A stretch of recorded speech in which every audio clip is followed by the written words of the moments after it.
ನಮಸ್ಕಾರ ವೀಕ್ಷಕರೇ, ಕಲ್ಪತರು ನ್ಯೂಸ್ಗೆ ಸ್ವಾಗತ. ಮುದಗಲ್ ಪಟ್ಟಣ ಸಂಪೂರ್ಣ ಬಂದ್ಗೆ ಕರೆ.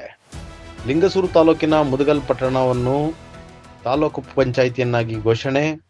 ಶಾಶ್ವತ ಕುಡಿಯುವ ನೀರು ಯೋಜನೆಗೆ ಒತ್ತಾಯಿಸಿ ಮುದಗಲ್ ಸಂಪೂರ್ಣ ಬಂದ್ಗೆ ಕರೆ ನೀಡಲಾಗಿತ್ತು.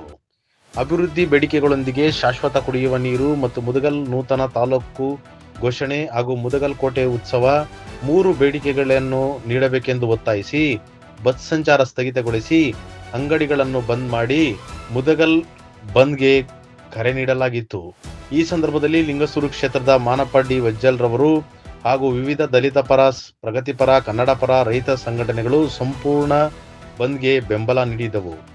ವರದಿ ರಂಗಪ್ಪ ಬೋವಿ, ಲಿಂಗಸೂರು.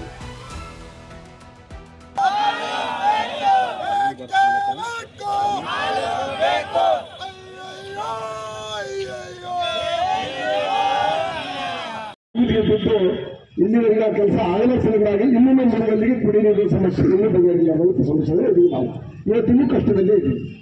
ಈಗ ಮುಂದಿನ ದಿನಗಳಲ್ಲಿ ಅದನ್ನು ಮಾಡ್ಕೊಳ್ಳೇಬೇಕಾದ ಉದ್ದೇಶದಿಂದ ಸರ್ಕಾರದವರೆಲ್ಲ ನಾವು ಒತ್ತಡವನ್ನು ಹಾಕಿದ್ದೀವಿ. ಎಲ್ಲ ದೇಶದಲ್ಲಿ ಮಾತಾಡಬೇಕು, ಸರ್ಕಾರಗಳ ಪತ್ರ ಕೊಟ್ಟಿದ್ದೀವಿ, ಸಚಿವರ ಆಫೀಸ್ಗಳಿಗೆ ಹೋಗಿದ್ದೀವಿ, ಮುಖ್ಯಮಂತ್ರಿಗಳಿಗೆ ಬಿಟ್ಟೋಗಿದ್ದೀವಿ, ಬೆಟ್ಟು ಮನವಿಯೆಲ್ಲ ಮಾಡ್ಕೊಂಡಿದ್ದೀವಿ. ಕುಡಿಯೋಕೆ ನೀರು ಕೊಡಿ ಸಣ್ಣ ಜನ ನಮಗೆ ಮುಗಿತವರ ಅಲ್ಲಿ ಕುಡಿಯೋಕೆ ನೀರು ಕೊಡ್ರಿ ಅಂತೇಳಿ ನೇರವಾಗಿ ಅವ್ರಿಗೆ ಕೈಗೆ ಮುಗಿದು ಕಾಲು ಹಿಡ್ಕೊಂಡು ಕೇಳಿದ್ವಿ. ಬಹುಶಃ ನನಗನಿಸಿದ ಬಜೆಟ್ನಲ್ಲಿ ಏನಾದರೂ ಘೋಷಣೆ ಮಾಡಬಹುದು ಮುಖ್ಯಮಂತ್ರಿಗಳು ಅಂತಕ್ಕಂಥ ಭರವಸೆ ನಮ್ಮಲ್ಲಿದೆ. ಯಾಕಂದರೆ ಕುಡಿಯ ನೀರಿನ ಸಮಸ್ಯೆ ಬಹಳಷ್ಟು ಉದ್ಘೋಷಣೆಗಳಿಂದ ಹೆಂಗಿದೆ ನಮಗೆ, ನಾವೇನು ಟ್ರಯಲ್ ಎಂಡಿಲ್ಲ, ಪಕ್ಕದಲ್ಲಿ ನದಿ ಇದೆ, ನಮಗೆ ಡ್ಯಾಮ್ ಇದೆ, ಇಲ್ಲಿಂದಲೇ ನೀರು ಕೊಪ್ಪಕ್ಕೆ ನೀರು ಏತ ನೀರಾವರಿ ಮಾಡಕ್ಕೆ ಕೊಡ್ತೀವಿ, ಜಿಂದಲ್ ಫ್ಯಾಕ್ಟ್ರಿಗೆ ನೀರು ಕೊಡ್ತೀವಿ, ಬೇರೆ ಬೇರೆ ಜಿಲ್ಲೆಗಳಿಗೆ ನೀರು ಕೊಡ್ತೀವಿ. ನಮ್ಮ ಪಕ್ಕದ ನಮ್ಮಲ್ಲಿರ್ತಕ್ಕಂಥ ನಮ್ಮ ಪಟ್ಟಣ ಕುಡಿಯೋಕೆ ನೀರಿಲ್ಲಂಥ ಸಮಸ್ಯೆದಲ್ಲಿ ನಾವು ಭಾವಿಸಿದ್ದೀವಿ. ಇದು ಸರ್ಕಾರ ಕೂಡ ಹೆಚ್ಚಿನ ಗಮನ ವಹಿಸಬೇಕು ಅಂತ ನಾನು ಭಾವಿಸಿದ್ದೀನಿ. ಇದ್ರ ಜೊತೆಯಲ್ಲಿ ತಾಲೂಕು ಏನುವಂತ ನಾವು ಹೋರಾಟ ಮಾಡ್ತಿದ್ದೀವಿ. ಇದು ಹೋರಾಟ ಇಲ್ಲಿಗೆ ನಿಲ್ಲೋದು ಬೇಡ. ಈಗ ನೈಮ್ ಅವರು ಹೇಳಿದಾರೆ, ಇಲ್ಲಿವರೆಗೆ ನಾವು ಏನು ಹೋರಾಟ ಮಾಡಿದ್ದು ಬರೀ 1 ದಿನ 2 ದಿನ ಮಾಡಿ 4 ದಿನ ಮಾಡಿ ಬಿಡೋದು, ಮತ್ತೆ ಮರೆತು ಬಿಡೋದು, ಯಾವಾಗೋ ಮತ್ತೆ ವರ್ಷ 2 ವರ್ಷಕ್ಕೆ ಒಂದ್ಸಲ ಧ್ವನಿ ಅಂತ ಇದಾಗಬಾರ್ದು. ಇವತ್ತೇನು ಹೋರಾಟ ನೀವು ಪ್ರಾರಂಭ ಮಾಡಿರಿ, ನಿಮ್ಮ ಹೋರಾಟಕ್ಕೆ 100% ಬೆಂಬಲ ಕೊಡ್ತಕ್ಕಂಥದ್ದು ನಮ್ಮ ಶಾಸಕರು ನನ್ನ ಜವಾಬ್ದಾರಿ. ನಾನು ನಿಮ್ಮ ಜೊತೆ ಇರ್ತೀನಿ. ಮಾಡ್ಬೇಕಾ 2 ಬಸ್ ಬೇಕಾ ಸ್ವಾಮಿ, ನಾವು 3 ಬಸ್ ಕೊಡ್ತೀವಿ. ನಮ್ಮ ಸಲುವಾಗಿ 3 ಕೊಡ್ತೀವಿ. ಹೋಗೋಣ. ಅಲ್ಲಿಂದ ಏನಿಲ್ಲ ಸ್ವಲ್ಪ ಎಲ್ಲರೂ ನೀವು ಹೋದ ಸಂದರ್ಭದಲ್ಲಿ ನಿಮ್ಗೆ ಸ್ವಲ್ಪ ರೂಮ್ ಎಂದು ಊಟದ್ದು ಅದರಿಂದ ಕೂಡ ಗಮನ ಕೊಡಬೇಕಾಗತ್ತೆ. ಬರೀ ಬಸ್ ಕೂಡ ದೊಡ್ಡ ಮಾತಲ್ಲ.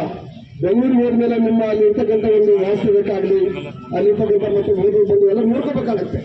ಮತ್ತು ಅದಕ್ಕಾಗಿ ನಾವು ಸಪ್ರೇಟಾಗಿ ಒಂದಿಷ್ಟು ಏನಾದರೂ ನಿಮ್ಗೆ ಒಂದು ಕಾಣಿಕೆ ಒಬ್ಬರು ಯಾರು ಮುಖಂಡರಿದ್ರೆ ಆ ಮುಖಂಡರಲ್ಲಿ ನಾವು ಕಾಣಿಕೆ ಕೊಡ್ತೀವಿ. ಯಾಕಂದ್ರೆ ಮೇಂಟೈನ್ ಮಾಡೋಕ್ಕಾಗಲ್ಲ. ಬೆಂಗಳೂರಿಂದ ಸೀಟಲ್ಲಿ ನಿಮ್ಮೆಲ್ಲರೂ ಎಲ್ಲೆಲ್ಲಿ ಮಾಡಿ ಮೇಂಟೈನ್ ಹೋಗ್ತಿರೋ ಆಗಲ್ಲ. ಆಗಲ್ಲ ಸಲಿಂದಾಗಿ 3 ಬಸ್ಸನ್ನು ಬಿಡ್ತೀನಿ. ಒಂದಿಷ್ಟು ಏನಾದ್ರು ನಿಮ್ಗೆ ಕಾಣಿಕೊಂಡು ಸಪ್ರೇಟಾಗಿ ನಿಮ್ಮ ಕೈಗೆ ಒಂದು ಕಾಣಿಕೆನೂ ಕೊಡ್ತೀವಿ. ಅದನ್ನು ಮೇಂಟೈನ್ ಮಾಡಿಕೊಡ್ರಿ. ತಾಲೂಕು ಹೋರಾಟಕ್ಕಾಗಿ ನಿಮ್ಮ ಜೊತೆಗೆ ಇರ್ತೀವಿ. ಮುಖ್ಯಮಂತ್ರಿಗಳಲ್ಲಿ ಹೋಗಮ್ಮ, ನೋಡಿ ನಾವು ಮುಖ್ಯಮಂತ್ರಿಗಳಲ್ಲಿ ಬಹಳ ಪ್ರಸಿದ್ಧರಾಗಿದ್ದೀವಿ. ಮತ್ತೆ ರೆವಿನ್ಯೂ ಡಿಪಾರ್ಟ್ಮೆಂಟ್ನಲ್ಲಿ ಹೋಗಮ್ಮ, ಅಲ್ಲಿ